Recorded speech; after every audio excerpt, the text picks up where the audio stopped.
في بداية فيلمنا بنتعرف على ناندان كومار، وهو موظف بسيط شغال في مكتب وبيقضي يومه ما بين الشغل وبيته، بس محشور جوه احتياجاته اللي مش بتخلص، وبيبقى بيمر بفترة صعبة وبيحاول على قد ما يقدر انه يكفي بيته رغم طلبات ابنه اللي مش بتخلص. ومراته لاتا بتبقى مضطرة تدبر في مصاريف البيت وتتأقلم مع الأساسيات اللي ناقصة. وبنعرف ان ناندان بيصلح أجهزة كشغلانة تانية علشان يسد بيها احتياجات عيلته. وفي يوم وهو راجع من شغله بيلاقي نفسه مزنوق، فبيضطر يقف علشان يقضي حاجته، وما بيكونش عنده فكرة إن حياته هتتشقلب بعد شوية. وهو سرحان في الالتزامات اللي عليه بيتكعبل في شنطة سفر حمراء مليانة رزم فلوس، فبيتخض وبيتنح للحظة، بس في الآخر بيقرر ياخد الشنطة معاه. وما بيكونش عنده فكرة إن الشنطة دي بتاعت وزير سياسي مش سهل اسمه باتل، وبيبقى باعت الشنطة دي على عنوان راجل سياسي تاني. يا ترى إيه اللي هيحصله لما صاحب الشنطة يعرف إنها معاه؟ تعالوا نشوف مع بعض. بنشوف في بداية الفيلم الجميل راجل عصابة محلي اتقتل على ايد 2 من رجالة عصابة مش معروفين، وبنكتشف كمان ان جميل كان واحد من رجالة بالا راثور، وهو زعيم مافيا خطير. وفي المشهد اللي بعد كده بنشوف بالا وهو قاعد يتفرج على التلفزيون في المقر بتاعه، وبيبقى بيستوحي اسلوبه من عالم الحيوانات اللي بيتفرج عليها دايما على قناة ناشونال جيوغرافيك. وهو بيتفرج على الحيوانات على التلفزيون بيقول ان عالم مومباي السفلي عامل زي الغابة، وده لان كل انواع الحيوانات بيحوموا وسط البلد، وعلشان ينجو في العالم ده محتاج يتعلم الحيل بتاعة النجاة من المخلوقات البرية. ورجالته الاتنين راجان وجراديوت اللي ما يقدروش يرفضوا له طلب بيبقوا واقفين جنبه وبيتفقوا معاه في كل جملة بيقولها. فبالا بيقول لهم يتابعوا القناة هم كمان ويعرفوا أكتر عن الحياة البرية، بس رجالته بيكونوا عندهم أخبار وحشة وبيبلغوه بإن رجالة عمر قتلوا جميل، وعمر ده يبقى راجل عصابات تاني وفي نفس الوقت عدو بالا اللدود. فراجان بيبقى مصمم إنهم يهاجموا عمر، بس بالا بيقول لهم إن السياسي المشهور باتل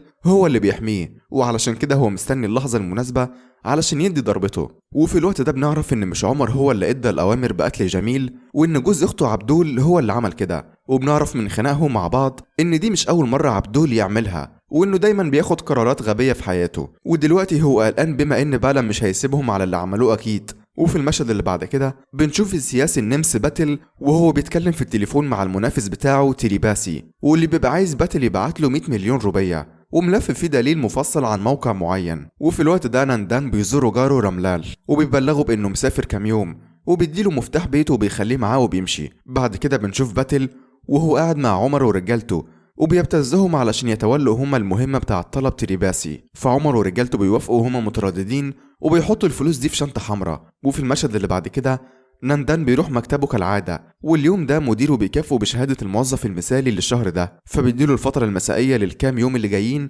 وفي الناحية التانية بالا بيعرف بالمبلغ الضخم اللي العدو بتاعه هيبعته، فبيكون عاوز رجالته راجان وجراديوت يبوظوا خطة باتل وياخدوا 100 مليون. وفي الوقت ده ناندان بيبقى بيعاني بسبب مرتبه الضعيف اللي مش بيكمل لنص الشهر، وكل ما صاحب الشقة بيجي يلم الإيجار ناندان بيقول له إنه مش هيقدر يدفع دلوقتي، وعلشان كده بيتخانق أوقات كتير مع مراته لاتا. وبالليل ناندان بيروح الشغل في الفترة المسائية، وراجان وجراديوت بيبقوا ماشيين ورا عربية عمر، فالعصابة بتوصل عند المقر بتاع باتل وبياخدوا الشنطة، وهما بينقلوا الفلوس رجالة بالا بيهجموا على عمر ورجالته، فعمر وعصابته بيخبوا الشنطة وسط ضرب النار على أساس إنهم هيبقوا ياخدوها بعدين. وبعد شوية البوليس بيوصل والعصابتين بيهربوا بسرعة من المكان. وفي الوقت ده ناندان بيبقى لسه مخلص شغله وبيلاقي الشنطة الحمراء في طريقه وهو ماشي بالصدفة، وبيلاقيها مليانة فلوس فبيقرر ياخدها مع البيت. وهنا بنرجع لأول مشهد شفناه في الفيلم، وفي الوقت ده بنشوف ناندان وهو بيجر الشنطة وبياخدها مع البيت، وبما إنها تقيلة جدا فبيركب توك توك علشان يروح بيها البيت. والسواق بيفضل يسأله في أسئلة غريبة، بس ناندان بيرد عليه بإجابات مختلفة علشان يسكته. ولما بيوصل البيت ناندان بيكون قلقان وعمال يفكر هو هيخبي الشنطة فين. وفي اللحظة دي مراته بتقطعه وبتسأله هو ليه اتأخر قوي كده عقبال ما رجع البيت، وبتكون عايزة تسهر معاه، بس ناندان بيبقى متوتر جدا من الأحداث الغريبة اللي حصلت له من شوية، فبيقولها تخش تنام علشان هو تعبان من الشغل ومش فايق لها. وفي نص الليل بيفتكر إن جاره كان سايب معاه مفتاح بيته، فبيقرر إنه يخبي الشنطة في بيته، وقبلها بياخد 2000 روبية من الشنطة وبعدين بيوديها في بيت الراجل. وفي الوقت ده باتل بيبقى بيزعق لرجالته على الشنطة اللي ضاعت، وعمر بيكون شاكك إن رجالة بالا هما اللي أخدوها، فبيقرر يتصل بيه. وبالا بينكر بس بيسمع صوت باتل وهو بيقول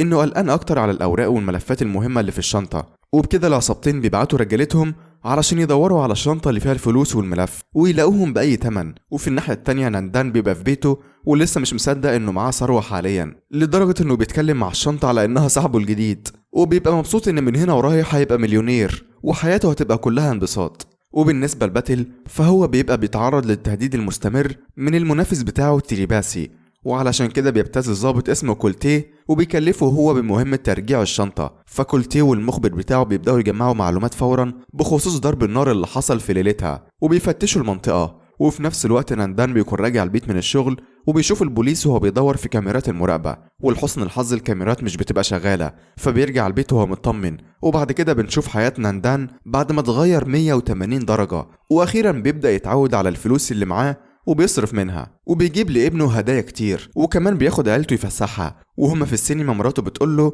انها خلت واحدة تروح تنظف بيت جارهم، فناندان بيترعب اول ما بيسمع ده وبيطلع لها بحجة وبيجري على بيت جاره وبيلاقي الشنطة سليمة. وفي الوقت ده رجالة باتل وبالا بيبقوا لسه بيدوروا على الشنطة، وبيلاحظوا ان الضابط كولتيه كمان اتدخل في القضية دي، فرجان بيراقبه.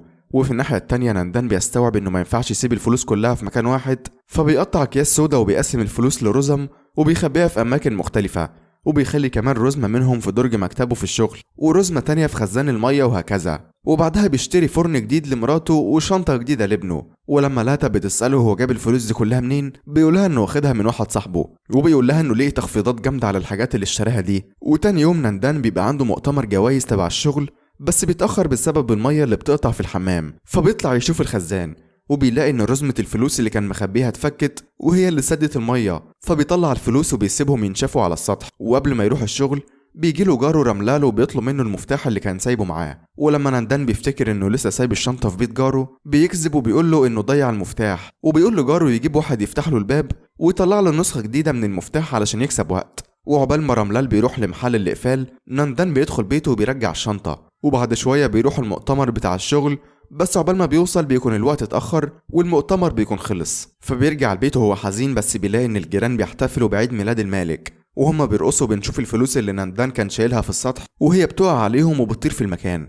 وفي الوقت ده واحدة من كاميرات المراقبة بتشتغل، وكولتيه لما بيراجع السجلات بيشوف ناندان وهو بيركب التوك توك ومعاه الشنطة، فبيجيب سواق التوك توك ده وبيستجوبه وبيعرف المكان اللي ناندان نزل فيه يومها. وفي المشهد اللي بعد كده بنشوف ناندان وهو محتار ومش عارف يودي الفلوس فين ولا فين، وبيحاول يخبيها من جيرانه ولاتا مراته، فبيفكر انه يصرف الفلوس دي وبيقرر يشتري شقة فخمة، بس بيكتشف انهم مش بيقبلوا الفلوس كاش. وفي الوقت ده كولتيه ورجالته بيوصلوا عند المكان اللي السواق وصل ناندان عنده، والبوليس بيبدأ يحقق في المنطقة وبيسأل البنوك القريبة منهم إذا كان في راجل جاي يحط مبلغ كبير في حسابه. وبعد فترة بنشوف ناندان وهو رايح البنك بتاعه علشان ياخد مرتب الشهر بتاعه، فبيسأل عن مكان تعدي الفلوس، فالموظف اللي هناك بيضحك على سؤاله، فناندان بيقول له إنه عنده شنطتين كبار مليانين فلوس، فالموظف بيشك فيه وبيبلغ المدير بتاعه باللي حصل، فناندان بيتوتر وبيمشي. ولما كولتيه بيروح يحقق في نفس البنك ده الموظفين بيحكوا له عن ناندان وتصرفاته الغريبة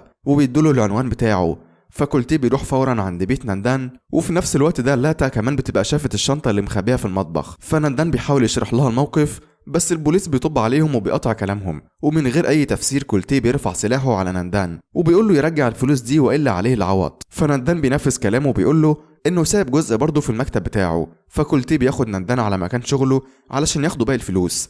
ولما كولتيه بيجر الشنطة وبيروح يحطها في العربية راجان وجراديوت بيبقوا بيراقبوهم وبيصوروا كولتيه وهو ماسك الشنطة وبيبعتوا الصورة للزعيم بتاعهم، وبالا وباتل بيتحدوا علشان يقتلوا كولتيه ويسترجعوا الفلوس. ولما بيوصلوا عند مكان شغل ناندان كولتيه بيقعد يستناه في العربية عقبال ما يطلع يجيب الفلوس من المكتب، وكولتيه ما بيكونش عنده فكرة ان رجالة بالا وراه بالظبط. وناندان لما بيدخل المكتب بيلاقي المدير بتاعه سكران وبيقعد يشكيله من حياته، وده بيخلي ناندان يتأخر. وفي الناحية التانية رجالة بالا بيهجموا على كولتيه، وفي وسط ضرب النار اللي بيحصل ده جراديوت بيموت، فكولتيه بياخد العربية بالشنطة وبيهرب. ولما بيشوف ملف باتل وبياخد باله هو مهم قد ايه بيقرر يبتزه. وفي الناحية التانية ناندان بيكون لسه مش عارف يتحرك بسبب المدير بتاعه السكران ومش عارف ياخد الفلوس من الدرج، فكولتيه بيتصل بيه وبيقول له يروح له على مخزن سري. ولما ناندان بيروح هناك بيتزنق وبيلاقي العصابتين بتوع بالا وعمر بيقتحموا المخزن ومعاهم رجالتهم. وفي وسط القتال ده كولتيه بيقول لهم يوصلوا لحل